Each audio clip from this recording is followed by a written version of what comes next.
ধরেন আমার বাবাই মারা গেল, এক সপ্তাহ বিছানায় পড়েছিলেন, অসুস্থ, সালাত আদায় করতে পারেন নাই। মসজিদের ইমাম সাহেব বলবে, শহীদুল ইসলাম ভাই আপনার বাবা কয়দিন যাবত নামাজ পড়ে নাই? এক সপ্তাহ পর্যন্ত। মারা গেছে, এখন কাফারা দেন। ঠিক আছে হুজুর, কি কাফারা হয়? এক ওয়াক্তের জন্য এত টাকা। এইভাবে 5 দিন পরে নাই বা এক সপ্তাহ পরে নাই, 5 দিন করে হয় 5 7 35 ওয়াক্তের হিসাব দেন।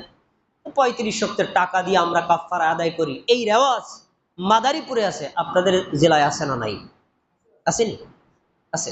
নামাজের কাফারা আমরা টাকা দিয়ে পেড করি, তাই না? তাদের জন্য শিক্ষা নেন।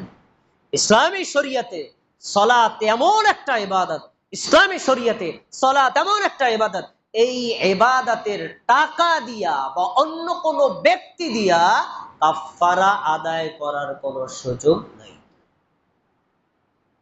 সলাতের কাফারা একমাত্র সালাত, সলাতের কাফারা একমাত্র সালাত, সলাতের কাফারা ব্যক্তিরই দিতে হবে, অন্য কেউ দিলে হবে না।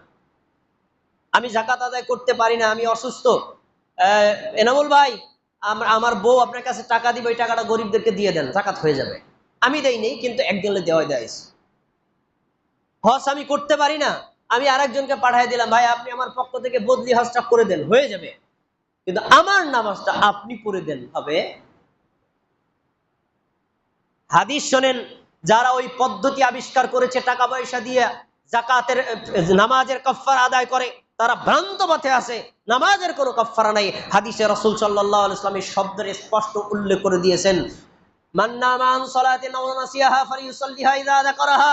তোমাদের মধ্যে কেউ যখন ঘুমায় থাকে, সকাল 8টার সময় ওঠে, ঘুম থেকে টের পায় নাই, 8টার সময় উঠলে ওই সময় অজু করে তখনই সালাত আদায় করবে। কোন ব্যক্তি যদি নামাজের কথা ভুলে যায়, যখনই মনে পড়বে তখনই আদায় করবে। কেন? আমি হাদিসের এবারটা আপনাকে বলছি, আল্লাহর নবীর শব্দ, লা কাফারাতা লাহা ইল্লা যালিক। নামাজের কাফারা শুধুই নামাজ, অন্য কোনো কিছু হবে না। নামাজের কাফারা, নামাজ মানে আপনাকেই পড়তে হবে, বিকল্প কাউকে দিয়ে পড়ালেও হবে না, আর বদলা দিয়া ভাড়া করে টাকা দিলেও হবে। হাজার হাজার ভাগের কিয়দংশ আপনার সামনে পেশ করেছি ইসলামী শরিয়াতের নামাজের গুরুত্ব কি এ প্রসঙ্গে। জ্ঞানীদের জন্য ইশারা এতটাই যথেষ্ট। এই কথাগুলো হৃদয় দিয়ে অনুভব করলে মুসলমান বেনামাজি থাকার কথা, তারপরেও থাকবে, কারণ মোহর মারা মানুষ সব জায়গায় থাকে। যারা এত কথা জানা